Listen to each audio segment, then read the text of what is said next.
मंगलं भगवान् वीरो मंगलं गौतमो गणी मंगलं कुन्दकुन्दाद्यो जैनधर्मो सुमङ्गलं सर्वमङ्गलमाङ्गल्यं सर्वकल्याणकारिकं प्रधानं सर्वधर्माणां जयनं जयतु सिद्धे जयप्रसिद्धे चौविहाराणाफलं पत्ते वन्दिता अर्हन्ते उच्चम आराहणात्। जय बोली देवादिदेव एकजा ऋषि बड़े बाबा आदिनाथ भगवान की। संत शिरोमणि आचार्य भगवंत पूज गुरुदेव विद्यासागर जी महाराज की। परम पूज्य मुनि 108 समय सागर जी महाराज की। परम पूज्य मुनिवर्ष 108 सुधा सागर जी महाराज की। चर्चा हमारी चल रही थी कि वो मुनि जो संलेखना समाधि को ग्रहण करने के लक्ष्य को लेकर के अपने जीवन में आगे बढ़ रहे, उनका सबसे बड़ा गुण होता है अनियत स्थान। यही चर्चा हमारी चल रही थी। अनियत स्थान मतलब एक स्थान पे नहीं रुकेंगे, उनके स्थान कोई नियत नहीं होता है, कहाँ जाना है कहाँ रहना है। चातुर्मासी बस एक कह लो कि 4 महीने रहना उनकी मजबूरी होती है, बाकी वो साल के 8 महीने क्या होते हैं अनियत, और चातुर्मास भी उनका क्या होता है अनियत।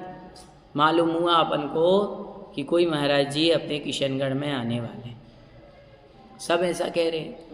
और साधु का तो क्या होता है संभावित, मालूम हुआ किशनगढ़ तो आए लेकिन बाहर के बाहर चले गए, बाईपास चले गए। अब बताओ, अपना पुण्य नहीं था तो अपने मंदिर नहीं आए, और मंदिर आए भी तो आए आहारचर्या हुई और निकल गए, रुके ही नहीं। ऐसा होता है कि नहीं?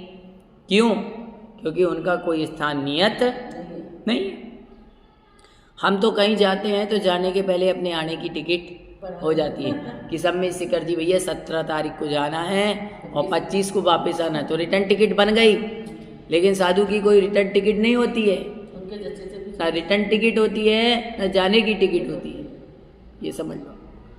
तो उसके लिए आचार्य भगवंत ने बताया था कि दर्शन विशुद्धि, स्थितिकरण, भावना, अतिशय, अर्थों में निपुणता, क्षेत्र का अन्वेषण, ये अनियत स्थान में बसने के गुण होते हैं। ये गुण बताए थे। फिर आचार्य भगवंत ने इन सब का व्याख्यान भी हमारे लिए समझाया था गाथा नंबर 144 में। फिर आगे अब गाथा नंबर 145 में कहते हैं दंसन शुद्धि, दर्शन शुद्धि। क्या है दर्शन शुद्धि, क्या है उसका स्वरूप? उसके लिए गाथा नंबर 145 कहते हैं जम्मण अभिणिखवणेनाणुपत्तिय तित्थ चिन्नणि सीहियो पासन्तस्य जिणाणं सुविशुद्धं दंसणं होदि। जिन देवों के जन्म स्थान, जो जिनेंद्र भगवान होते हैं उनके जन्म स्थान, दीक्षा स्थान, केवल ज्ञान की उत्पत्ति का स्थान, शमो शरण के चिन्ह मान स्तंभ का स्थान, निषीधिका स्थान, देखने वाले सम्यक रूप से को सम्यक दर्शन होता है। अभी सब बताएंगे, पूरा व्याख्यान है, क्रम से जानेंगे अपन। ये 5 और 6 जो बिंदु बताए हैं तो कह रहे हैं कि सम्यक दर्शन होता है। तो पहली बात तो हमें ये जानना है कि इससे हमें क्या प्राप्त होता है, दर्शन। आप और हम बताइए, मंदिर तो अपना भी है और भगवान तो अपने यहाँ भी विराजे हुए हैं, फिर हम लोग तीर्थ स्थान क्यों जाते हैं, भगवान की निर्वाण स्थली क्यों जाते हैं? भगवान का जन्म हुआ, आदिनाथ भगवान का जन्म कहाँ हुआ? अयोध्या जी। तो अयोध्या जी क्यों जाते हैं भैया? पार्श्वनाथ भगवान की निर्वाण स्थली सम्य शिखर जी क्यों जाते हो? पार्श्वनाथ भगवान अपने मंदिर में भी तो हैं, आदिनाथ भगवान अपने मंदिर में भी तो हैं। वहाँ इसलिए जाते हैं कि तीर्थ पर जाने से यहाँ पर भगवान का जन्म हुआ था, यहाँ से भगवान को मोक्ष हुआ, उसकी विशुद्धि के कारण हमें किसकी प्राप्ति हो जाती है? सम्यक दर्शन की प्राप्ति हो जाती है। एक पार्श्वनाथ भगवान के दर्शन आप अपने मंदिर में करो और एक बिजोलिया में जाकर के करो, तो वहाँ भगवान की प्रतिमा और उनकी सौम्य मुद्रा, वहाँ की वर्गणा आदि से आपका मन अपने आप क्या होने लगेगा, विशुद्ध होने लगेगा। समझ रहे हो बात को?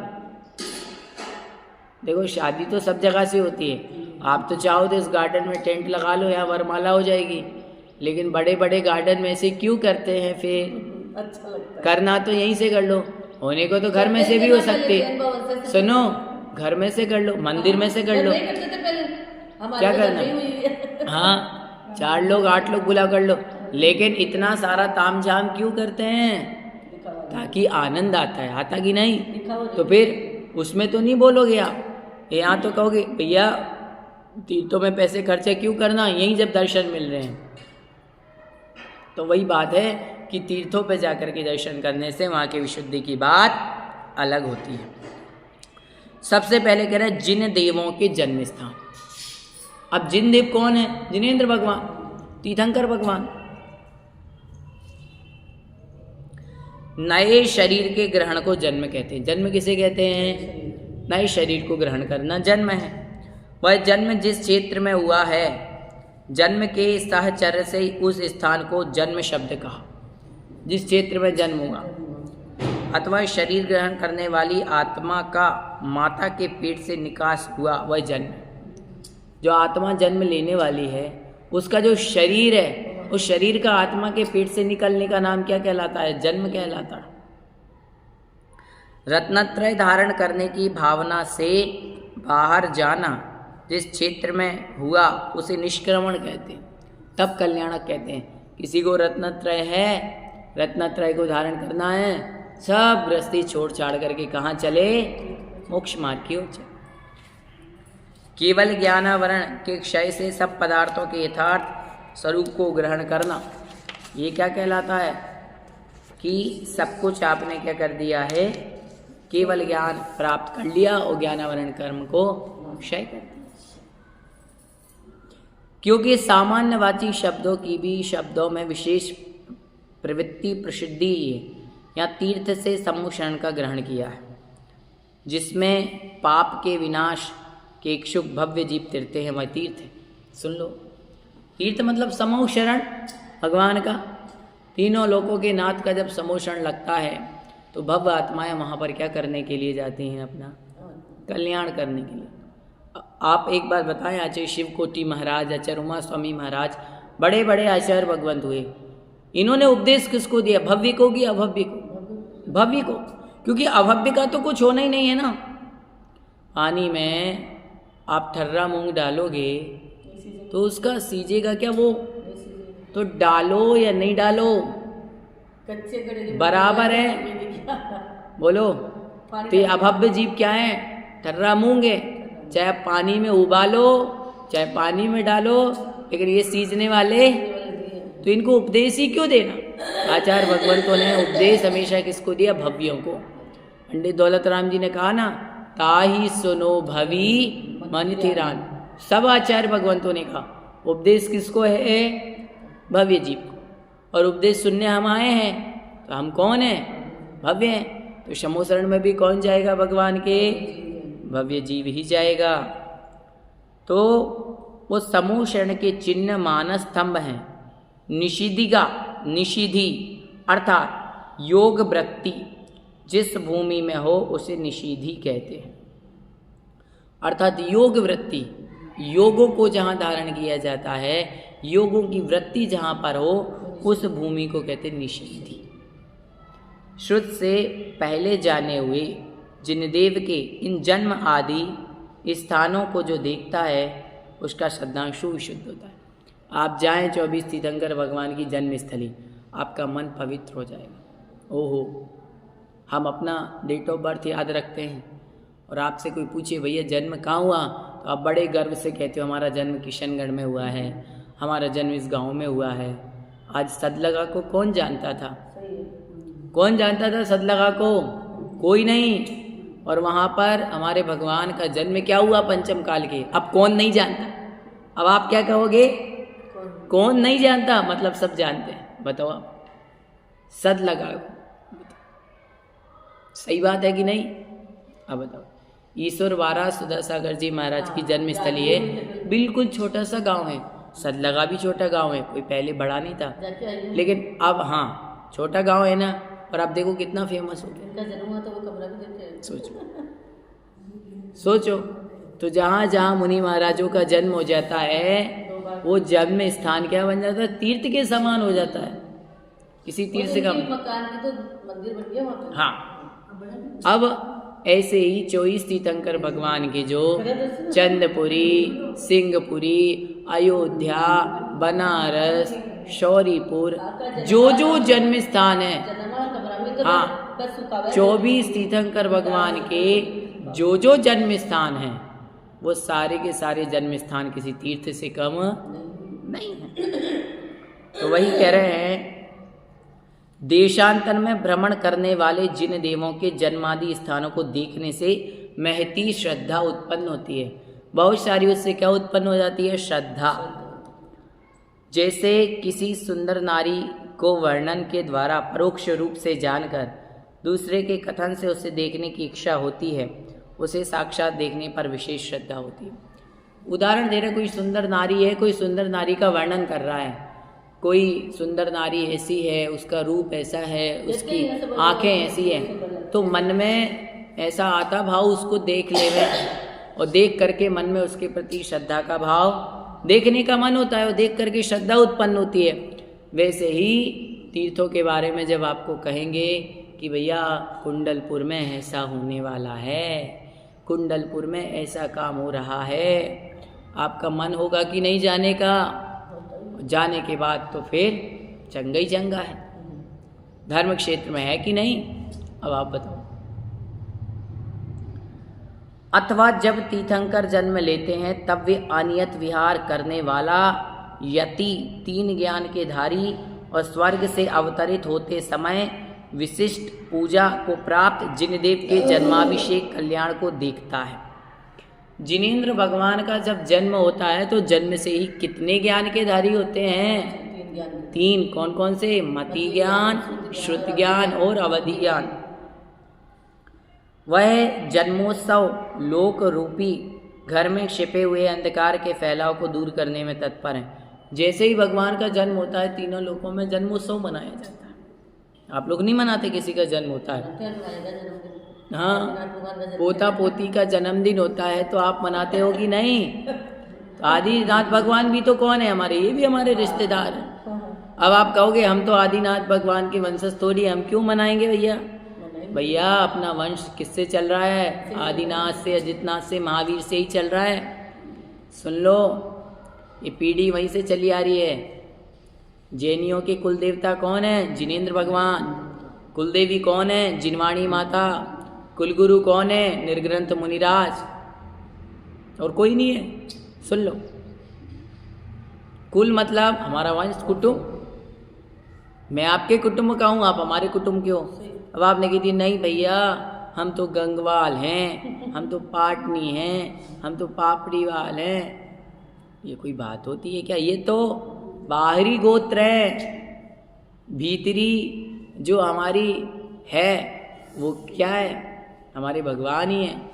जो जिनको माने वही तो जैन है, और जो जैन है वो किसका अनुयायी है? तीर्थंकर भगवान का, जिनेंद्र भगवान का। और जो जिनेंद्र भगवान का अनुयायी है वो उनका वंशज है। बताओ है कि नहीं? फिर वही यहाँ पर कह रहे हैं कि जब भगवान का जन्म होता है तो हम भी भगवान का, महावीर भगवान का जन्मोत्सव मनाते हैं, रैलियाँ निकालते हैं, धर्म की प्रभावना करते हैं। आदिनाथ भगवान का आता है तो अभिषेक, पूजन, पाठ, विधान आदि सब करते हो। क्यों करते हैं भैया? अब बताओ, तो जन्मदिन मनाना है तो फिर केक बनाओ। अब भगवान के बर्थडे पे तो भगवान ना तो केक खाते हैं और ना केक खाने की सलाह देते हैं, और ना वो मोमबत्तियाँ बुझाते हैं। भगवान का जन्म होता है तो दीपक जलता है, बुझता नहीं है। बताओ, तो याद रखना, सुन लो, जन्म की बात आ गई, जन्मदिन की बात आ गई तो बता देता हूँ। आजकल के तो अंधकार की तरफ जाते हैं। जैन धर्म में सुन लो बात, बहुत अच्छी बात बता रहा हूँ। जन्मदिन मनाना कोई बुरी बात नहीं है। जन्मदिन कैसे मनाना, आप सुन लो पहले बात को। आचार्य भगवंतों ने भगवान के जन्म हुए तो जन्म कल्याण का वर्णन किया। भैया जन्म मनाया गया, भगवान का जन्म हुआ तो देवों ने मनाया। मुनि महाराजों का जन्म होता है, मुनि महाराज तो नहीं मनाते, लेकिन हम तो मनाते हैं कि आज हमारे अचेशी का शरद पूर्णिमा को जन्म हुआ था, याद में, खुशी में। आपको जन्मदिन मनाना है, वैसे तो आगम में ये कहते ही नहीं है कि तुम जन्मदिन मनाओ या कुछ करो, फिर भी व्यवहार रूप से धर्म यह कहता है यदि तुम्हें जन्मदिन मनाना है तो जितने वर्ष के हो गए भगवान के समक्ष उतने दीपक प्रज्वलित करो। बताओ, समझ रहे हो? दीपक जलाओ, ना कि मोमबत्ती बुझाओ। देखो धर्म क्या कहता है, दीपक जलाओ, और पाश्चात्य संस्कृति कहती है मोमबत्ती बुझाओ। अब बताओ, जलाने से प्रकाश होगा कि बुझाने से प्रकाश होगा जीवन में? जलाने से तो अब तो अंधकार की तरफ जा रहे तो हैं। घी के दीपक जलाना चाहिए, ना कि मोमबत्ती बुझाना चाहिए। अब तुम्हें केक भी बनाना है मान लो, तो केक मावे का भी तो बन सकता है, आजकल मावे का बनाते ज्यादा। केक दूध का भी तो बन सकता है, केक घर में आटा आदि से भी बन सकता है। लेकिन आप बाजार का केक ले आए, उसमें अपवित्र पदार्थ डले हैं, अभक्ष्य है, उससे आपको क्या मिल जाएगा? अब एक बात बताओ, बाजार का कितना ही स्वादिष्ट हो, लेकिन मावे जितनी प्योरिटी है क्या? मावे जितना पोषण तत्व, शुद्धता, स्वास्थ्यवर्धक है क्या? आप बताओ, मावा फायदा करेगा कि नहीं? नहीं ये बताओ, अपन ये मावे का केक ही कहते हैं, उसको हम खाते हैं, फिर तो दोष लगता है क्या? क्यों नहीं? नहीं लगेगा? मावे के केक में दोष नहीं है। हाँ। सुनो, मावे का नहीं नहीं हाँ, वही नहीं। पूछ। देखो एक बात बताऊं, बच्चे हैं, हाँ। व्यवहार है, होटल में जाके मनाएंगे, कहीं जाके मनाएंगे, आपने कह दिया बेटा घर पे ही मना लो। समझ रहे हो आप? घर पे ही मना लो। वो तो कहने लगे केक काटना, केक काटना, केक काटना। अपने यहाँ केक काटना नहीं होता, अपने यहाँ होता है केक मतलब मिठाई, और क्या है? तो मिठाई खिलाना, मिठाई बांटना। समझ रहे हो आप? तो सीधी बात, आपका जन्मदिन है, आप लड्डू बनाओ, सबको खिलाओ, हो गया केक बनाना। केक बनाया, चम्मच से आप सबको खिलाओ, समझते कौन है भाई? तो कोई बात नहीं। सुनो, बच्चे हैं, होटल में जाके करेंगे, आप उनको घर में मिल्क केक ला के दे रहे हो। मैंने तो एक दिन बच्चों को यही कहा, बर्थडे मनाना मना नहीं है, बर्थडे आपको मनाना है। पहला सबसे बड़ी बात, अपना बर्थडे आपके घर में मनाओ। दूसरा, होटल में कभी नहीं खाएंगे, क्योंकि एक बात बताओ, होटल के बर्तनों में आप शुद्ध लौकी की सब्जी भी खाओगे तो बर्तन कितने अपवित्र हैं। वो लौकी की सब्जी किस कढ़ाई में पकाई, तो आप घर में ही भोजन करो, एक बात। दूसरी बात, बर्थडे के दिन कोल्ड ड्रिंक्स नहीं पीना, जूस पीना। सबको जूस दो, मिठाइयाँ दो, फल फ्रूट खिलाओ, जो नाश्ता बनता है वो नाश्ता खिलाओ, लेकिन बाजार की चीज़ नहीं खिलाओगे। बाजार की चीज़ें पूर्णतः निषेध। बाजार का केक नहीं, घर का केक बनाओ। मम्मी जो घर की रसोई में बनाएगी वो सब खाओ। बच्चे को बुलाते हैं तो कुछ ही नहीं, कोई बात नहीं, कहने दो। जो पक्के दोस्त होंगे वो आएंगे और तारीफ करेंगे, लेकिन जो याद रखना पापों के दोस्त होंगे उनको तो आप होटल में भी खिला दो तो बुराइयां निकाल देंगे। अरे यार ये खिलाया, ये नहीं खिलाया, अच्छा ही नहीं लगा। याद रखना। इसीलिए याद रखो, अच्छा लगना जरूरी नहीं है, सही क्या है वह जरूरी है। क्या बात हो रही है? हाँ भैया, ठीक है। इसीलिए याद रखो, आप घर में मनाना है, घर के शुद्ध बर्तनों में भोजन कराना है। तो यहाँ नहीं रहो, होटल में जा रहे हो यार। कोई बात नहीं, जो आना होंगे वो घर में खाएंगे, नहीं आना होंगे मत आओ। नहीं, अपन तो बुजुर्ग लोग तो यही खा लो। हाँ। खा लो जो है बना दो, और बाहर जाके नहीं। इसीलिए आचार्य भगवंतों ने कहा है कि जन्मदिन मना तो घर पे मनाओ, सोचे दीपक जलाओ, जितने वर्ष के हो गए उतने 1000 रुपये दान करो, शांति आरा करो, पूजन करो, विधान करो, मुनियों के दर्शन करो, तीर्थों पे जाओ। बताओ, उस दिन उपवास करो, व्रत करो, एकासन करो, और तुम्हें अच्छे से मनाना है। 24 साल के हो गए तो 24 प्रकार की मिठाइयाँ बना करके गरीबों में बांटो, अनाथों में बांटो। बताओ, 24 जिनवाणी मंदिर में दान करो। बताओ, है कि नहीं? 24 जिनवाणी मंदिर में दान करो। 25वीं शादी की साल भर गिरा है और मनाना है तो पूरे साल में 25 तीर्थों के दर्शन करो। पूरे साल में 25 धर्म की पुस्तकें या शास्त्र पढ़ने का नियम लो। और है तो साल में 25 मुनिराजों को आहार देने का नियम लो, 25 शास्त्रों को कवर चढ़ाने का नियम लो, 25 क्षेत्र पे जाकर के 25 विधान करने का नियम लो। हाँ होना चाहिए। देखो करने के लिए बहुत सारी चीजें हैं धर्म की, लेकिन अब आपको यदि होटल में ही मनाना है, यदि वहीं जाना है, तो अब दादी दादा क्या कर सकते हैं बताओ? नहीं कर सकते। इसीलिए आचार्य भगवंत कहते हैं कि भगवान का जब जन्म होता है तो तीनों लोकों में प्रकाश होता है, जन्म कल्याणक। और भगवान का जो जन्मोत्सव मनाया जाता है वो अंधकार का नाश करने वाला होता है। किसका नाश? अब बताओ। देवांगनाओं के नृत्य की तरह समस्त जगत को आनंदमयी है, प्रिय वचन की तरह मन को प्रसन्न करता है, पुण्य कर्म की तरह अगणित पुण्य को देने वाला है। भगवान का जन्म कल्याणक महोत्सव अगणित उस पुण्य को आप जोड़ नहीं सकते, इतने पुण्य को देने वाला है कि नहीं? लक्ष्मी रूपी परिचारिकाओं के द्वारा बड़े आश्चर्य और शीघ्रता से इसे देखा जाता है। गुहिक जाति के देवों द्वारा बरसाए गए अनेक प्रकार के सुगंधित पुष्पों की गंध पर मंडराने वाले भौरों के गुंजन के कोलाहल को पूर्ण रूप से होता है। निरंतर बजने वाली मंगल भेरी वाद्यों की ध्वनि से समस्त भुवन भर जाता है। ये बता रहे हैं कि जब भगवान का जन्म होता है तो क्या क्या होता है। ऐसा लगता है चारों तरफ आवाज गूंज रही हो। बताओ आप, आपके जन्म होता है तो आप क्या करते हो? कुछ नहीं, दीपक बुझाने का काम करते हो। अरे दीपक बुझाया नहीं जाता, मोमबत्ती बुझाई नहीं जाती, दीपक जलाया जाता है।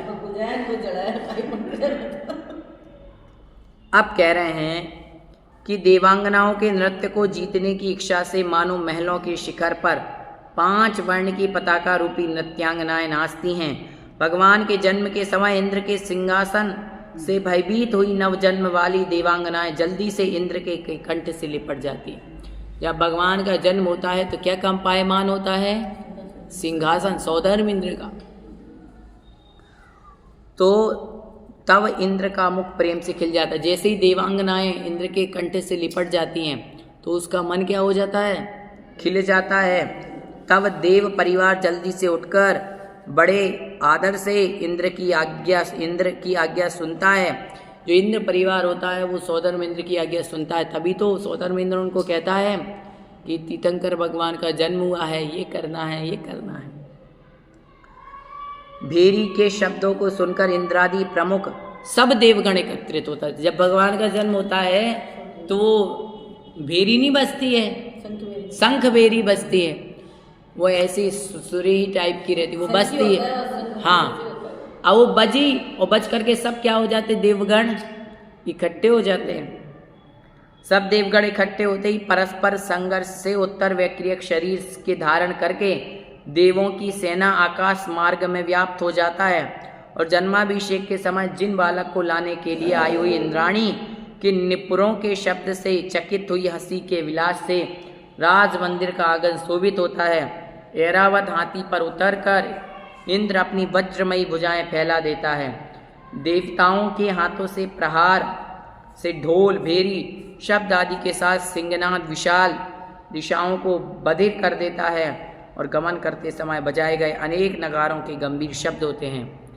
इंद्रों का समूह अपूर्व चंद्रमा की किरणों के समान शुभ चमरों की दक्षता पूर्वक दौड़ता है।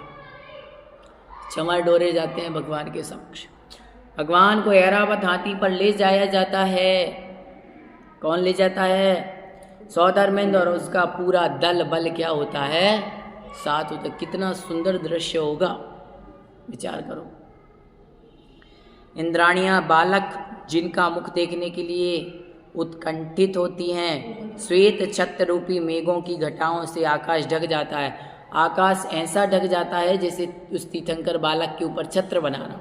इतना सुंदर प्रतीत होता है, इतना जिसे कहते हैं ना बहुत अच्छा मौसम लग रहा है वैसा। फिर पताकाएं बिजली की तरह प्रतीत होती हैं। ऐसा लगता है बिजली के समान ही श्वेत पताकाएं, पीतवर्ण पताकाएं हरे वर्ण की पताकाएं, ऐसी सुंदर सुंदर पताकाएं होती हैं जो जिन धर्म की प्रभावना को बताती हैं। इंद्र नील मणिमय सीढ़ियों की तरह देव सेनाएं गमन करती हैं। ऐरावत हाथी के दांतों पर बने सरोवर में खिले कमल के पत्रों के समान नर्तकी लीला कर 7 पद निक्षेप करती हैं, हुई नृत्य करती हैं। हजारों देवियां हाथों में अष्टमंगल लिए हुए आगे बढ़ती हैं। हजारों देवियां हाथों में अष्टमंगल द्रव्य, दर्पण, झारी, ध्वजा, कलश, ये सब लेकर के कहाँ बढ़ते हैं? आगे। अब बताओ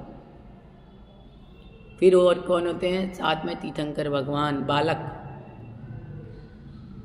और हजारों आत्मरक्ष जाति के जो देव होते हैं वे रक्षा करने में तत्पर होते हैं। देवों के द्वारपाल क्षुद्र देवगणों को वहाँ से दूर कर देते हैं। नाचने में मग्न अकुत शरीरधारी देव आगे रहते हैं। सब सुमेरु की प्रदक्षिणा करते हैं। सुमेरु के शिखर के समान सिंहासन पर भगवान को विराजमान करते हैं।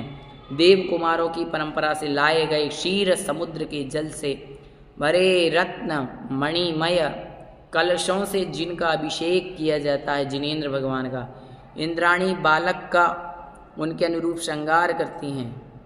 सहस्र इंद्र बैतालिक भगवान के गुणों का स्तवन करते हैं।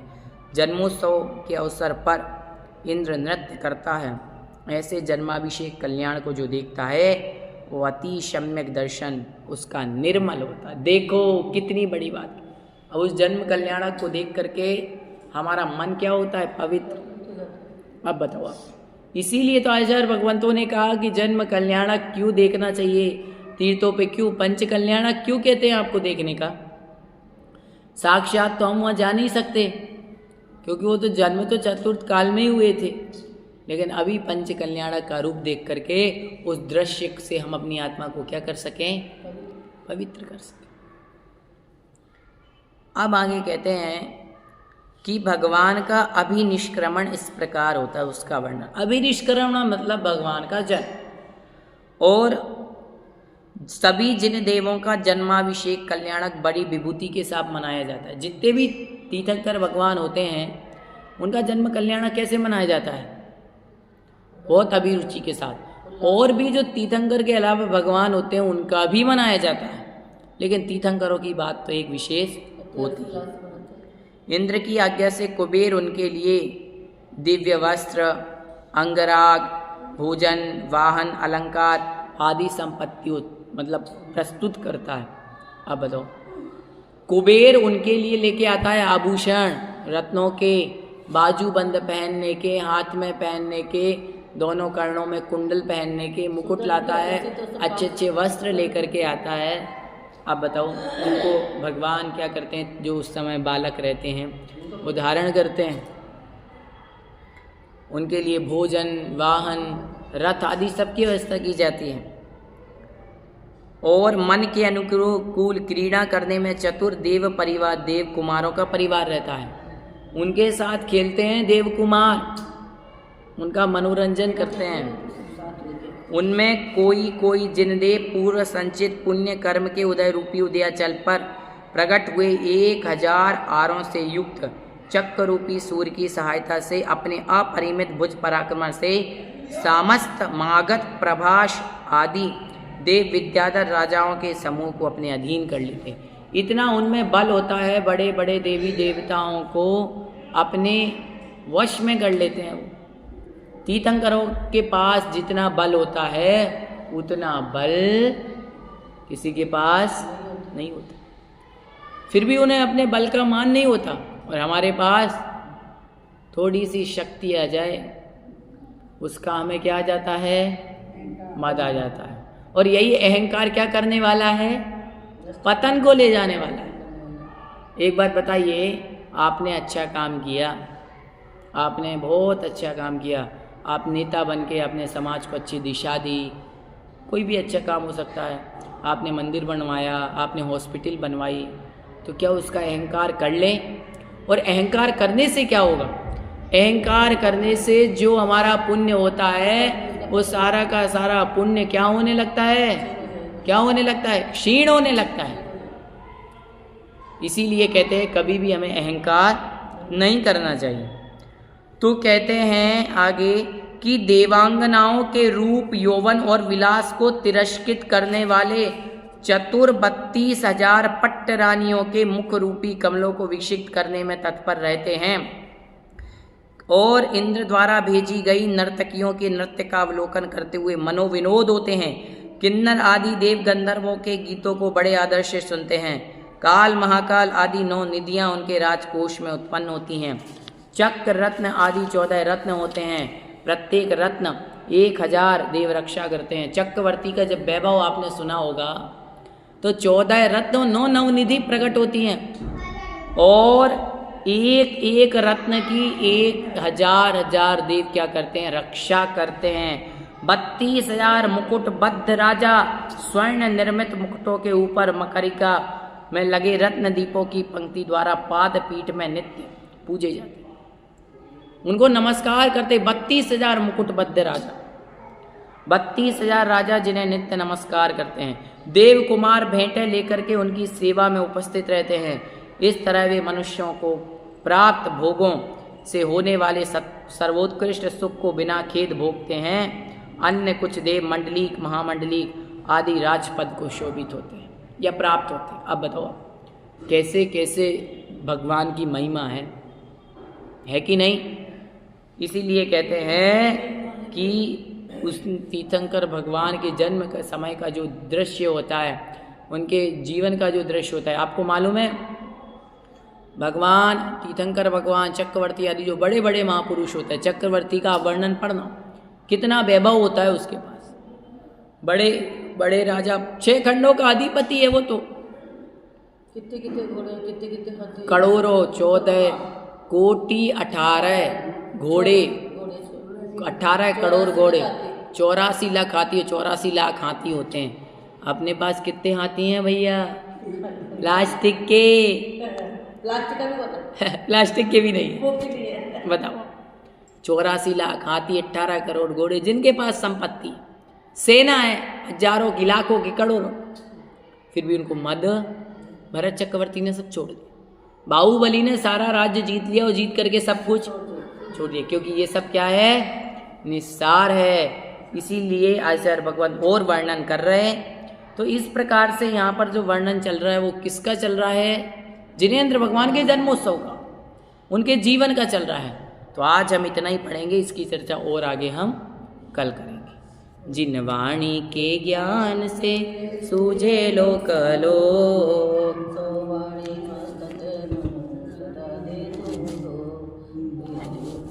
हे जिन वाणी भारती तोय जपो दिन रे, तेरा शरणालय को पावे सुख के, देव बजो अरिहंत को गुरु सेवा दिन ग्रंथ, दया धर्म